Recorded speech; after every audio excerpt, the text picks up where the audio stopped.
Please get away with your big tatas. Hello everybody and welcome back to my channel, Leilani of Barbados. I am breaking news today. Or at least I'm giving my take on the news that has already been broken, should I say. Okay, Jeremy Clarkson. I want to talk about his op-ed and I also want to talk about my experience meeting him in Barbados. Ready? Let's go. So in the wake of all of mainstream media and not so mainstream YouTubers, commentators, reactioners talking about the Netflix series, Jeremy Clarkson decided to give his opinion too. He may have felt well within his rights to do so. Everybody is talking about it. He says, Meghan though is a different story. I hate her. Not like I hate Nicola Sturgeon or Rose West. I hate her on a cellular level. At night, I'm unable to sleep as I lie there grinding my teeth and dreaming of the day when she is made to parade naked through the streets of every town in Britain, while the crowds chant, shame, and throw lumps of excrement at her.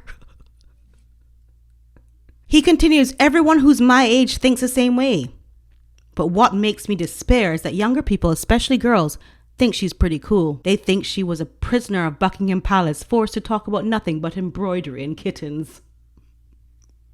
Okay, let's unpack this. So first of all, he is making a reference to Game of Thrones, and a lot of people have watched Game of Thrones. And even if you haven't watched it, you will see a lot of memes popping up. It's just such pop culture. He was making a reference to the Game of Thrones scene here, where this lady is made to walk through the streets naked for whatever reason. And you can see from the language he used that this is a very detailed account of being tarred and feathered that must have been inspired, should I say, from something else in mainstream media. And he thought that was totally fine to do that. Jeremy Clarkson is a comic. He's very on brand doing this because he is very out there with his comedy. Also, remember, in mainstream media, the backlash from this series, Harry and Meghan, has been so profound, not only in mainstream media. There's been a huge backlash, anti-Meghan backlash, but also just in the regular commentary channels on YouTube and everything. It has been very much against Meghan. So I think that he might have felt well within his rights to do the same and comment on it. This man had to come out and have an apology. But of course, Jeremy Clarkson, being Jeremy Clarkson, who I know, decided to do a non-apology, which is something that is very understood on YouTube, where YouTubers, creators do this apology video when they've said or done something that they regret, but they never seem to do a real apology. They always do this, what we call a non-apology, where they say basically, I'm sorry that you feel that way. So sorry, not sorry, meaning it's a you problem, not a me problem. And here they say in this article, and on the non-apology scale, that surely scores as the maximum 10. Okay, what did he say? He said, oh dear, I'd rather put my foot in it. In a column I wrote about Meghan, I made a clumsy reference to a scene in the Game of Thrones, and this has gone down badly with a great many people. I am horrified to have caused so much hurt and shall be more careful in the future. Are you ready for my story time about Jeremy Clarkson?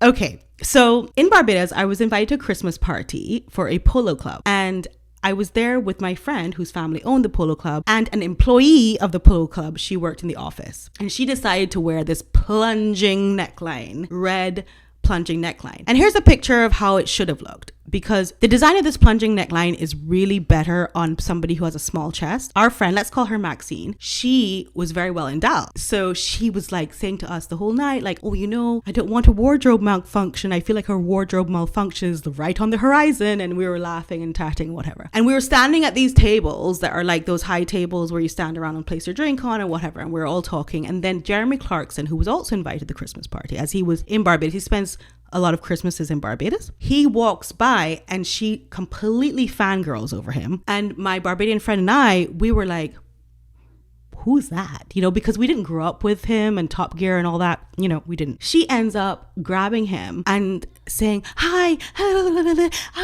you're Jeremy Clarkson, and like totally fangirling over him, totally embarrassing. And he goes like this, back up. And he says something to the effect of, I'm not able to listen to anything you're saying because all I'm focused on is what's in front of me, And we laughed about it. We were dying laughing. And So was she. Now people would say that's misogynistic. He shouldn't have been looking at her tatas that were out on display. He was sort of like arm's length, like, please get away with your big tatas. So that's my experience with him. Now, his daughter comes out and disavows everything he says. You know, she's like, posting on her Instagram page on Sunday, podcast host Emily Clarkson. Wonder how she got to be a podcast host. Maybe because her dad's Jeremy Clarkson. I'm thinking, like, you know. Anyway, podcast host Emily Clarkson said she supports those targeted with online hatred. My views are and have always been clear when it comes to misogyny, bullying, and the treatment of women by the media. I want to make it very clear that I stand against everything my dad wrote about Meghan Markle. So if little old me had a moment where I saw him in his full misogyny and thought it was just Jeremy Clarkson. I mean, does she not know her dad? Why is she so disloyal to him? I mean, the reason why you have the life you have is because he's Jeremy Clarkson, who has this huge charisma and personality. So it is what it is. Anyway, moving on. I want to say I haven't seen volume 2 yet, and I am preparing for that. Jeremy Clarkson obviously waited for volume 2 to come out before he made an op-ed, his opinion editorial. So kudos to him. I do know that Meghan Markle has lied in the past prior to volume 2. She lied on the Archbishop. Let me see. There are like 100 lies. I mean, probably 1 million lies now that have been debunked. But to highlight a few, there's the lying on the Archbishop of Canterbury. There's the lying on Catherine, making her cry, which didn't actually happen. There's the lying in court on Jason Knauf or whatever, with the text messages and saying that they didn't exist when in fact they did. And that was presented in court. Oh, and then the most hilarious lie most recently is apparently in volume 2, where she says that Beyoncé herself texted her, Meghan, to say, go girl, you know, or whatever. But she doesn't really show the text, and she doesn't, as with everything, she doesn't show any evidence of this, but it's giving me very much as much credibility as I would give this gentleman here. Beyonce has my number. Man, Beyonce talks every now and then. She checks up on me. When I got arrested, Beyonce was at my rescue like it was nothing. You know, and I think everyone's getting wrapped up in all the sauce that's going on. For us as members of the Commonwealth, and also if you're British, you know that this is not the case. This has never happened to Meghan. Lady Hussey, Susan Hussey, that has to then apologize for something she didn't do. And just look at her. I don't even know what to call her. She has so many fake names. Looking like the cat that got the cream. It's disgusting. Ngozi Fulani, who is under investigation, and her charity has been shut down because of misappropriation of funds, which I already predicted in my last video on her that would have happened, because I could tell that she was a scammer. Then you have Netherlands coming out and apologizing for 400 years of slavery. It makes no sense apologizing, because actually they're not giving any reparations. They're not writing any checks to anybody. They're literally apologizing for people who are in the ground, who did something to people who are in the ground as well. So it was just words. This happened on December 19th, and it was just really words, because I think the relatives of the slaves were saying that they wanted money, but that wasn't given. It was just an apology. It was just words, you know, so whatever. If they're happy with that, they're happy with that. How can you really figure out, from an accounting point of view, how can you figure out how to give money? What money? And who do you give it to? So I think the apology was a waste of the Netherlands' time. Like, they wasted their own time doing that, only to waste the people who are waiting for checks time as well. So anyway, that happened. I just want to say that there's a whole bubbling of things going on here, and we have to make sure we don't get lost in the sauce. I do want to cover volume 2 because I do find it hilarious. I know that it's triggering for a lot of people, but for me, I like to entertain based on it.